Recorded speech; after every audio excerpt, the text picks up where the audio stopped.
Hey everybody, in this video, I will show you how to set up Klarna on Shopify after installing. Make sure to watch the video until the end to get the most out of it.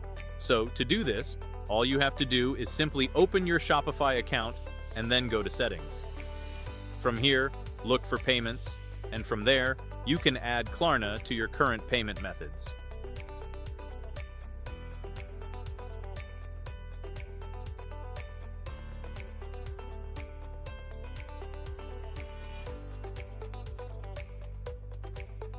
After installing, you can easily set up your Klarna by enabling test mode to verify the integration.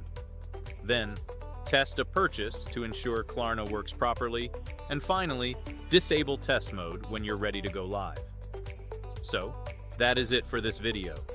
Please leave a like and subscribe to the channel for more tutorials like this. Thanks for watching. Goodbye.